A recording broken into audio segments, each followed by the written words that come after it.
Bismillahirrahmanirrahim. You are watching New Bismillah Academy and welcome back to our computer class.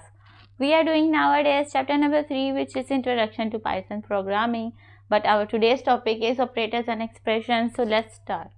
In our previous video हमने जाना था कि operators और expressions क्या होते हैं और arithmetic operator क्या होता है और arithmetic operators क्या होते हैं. सबसे पहले दोबारा से रिपीट कर लेते हैं कि ऑपरेटर्स क्या हैं वगैरह. Symbol that does an operation, वो सिंबल्स जो किसी ऑपरेशन को परफॉर्म करते हैं, जैसे कि प्लस है, मल्टीप्लिकेशन है, डिवीजन और सब्ट्रैक्शन है. अब वगैरह एक्सप्रेशंस क्या है? A combination of values and operators. Combination है वैल्यूज़ का और ऑपरेटर्स का दैट गिव्स रिजल्ट, जो रिजल्ट देता है. जैसे कि एग्जाम्पल है, ये एक्सप्रेशन लिखा हुआ है जिसमें वैल्यूज़ भी हैं. 5 और 3 हमारी वैल्यूज़ हैं, प्लस हमारा ऑपरेटर है और 8 जो है वो हमारा रिजल्ट है.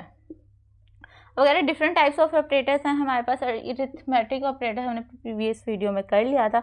आज हम जानेंगे कि कंपैरिजन ऑपरेटर्स क्या होते हैं. So let's start. वगैरह comparison operators use to compare, जैसा कि उसके नाम से पता लग रहा है कंपैरिजन ऑपरेटर है. कंपेयर करता है क्या? टू वैल्यूज़ और एक्सप्रेशंस को, टू वैल्यूज़ को या फिर टू एक्सप्रेशंस को कंपेयर करता है आपस में. अब वगैरह यहाँ डिफरेंट ऑपरेटर्स हैं. कौन से? Comparison operators. उनका मीनिंग क्या है, उनके एग्जांपल्स क्या और उनके रिजल्ट क्या हैं.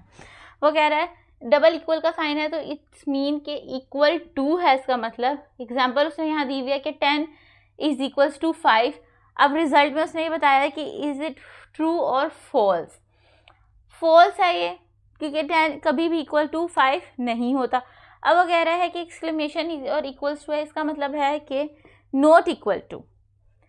10 is not equals to 5 which is true. उसका रिजल्ट ट्रू में आया. Greater than 10 is greater than 5 और is also true. Less than 10 is less than 5 false. Greater than और equal to, this sign means greater than और equal to. अब कह रहा है कि 10 इज ग्रेटर देन और इक्वल्स टू 5. अब इसमें क्या होता है कि हमने एक स्टेटमेंट देख लेनी होती है. ये हमारा एक्सप्रेशन है like 10 is greater than and equals to 5. तो हम देखेंगे कि इन दोनों में से ग्रेटर देन है या इक्वल टू है.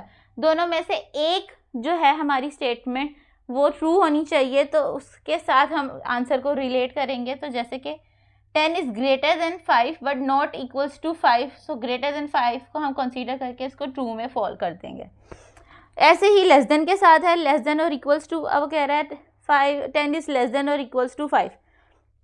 ना लेस देन है ना इक्वल्स टू है, तो हम इसको फॉल्स ले लेंगे. सो ये तो थे कंपैरिजन ऑपरेटर्स. अब वो क्या कह रहा है कंपैरिजन ऑपरेटर्स के बारे में और बता रहा है वगैरह. They determine relational logic between them.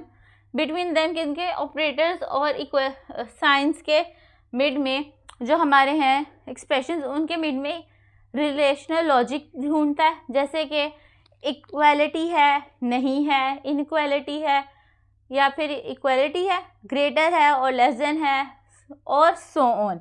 अब अगर these operators return a Boolean value. हमने जाना था कि बुलियन जो है वो क्या होती है वैल्यू, या तो आपका आंसर ट्रू होगा या तो आपका आंसर फॉल होगा. ट्रू या फॉल्स में आपका आंसर आना चाहिए, तो ये बुलियन वैल्यूज में आता है. वो कह रहा है remember comparison operators always return true और फॉल्स.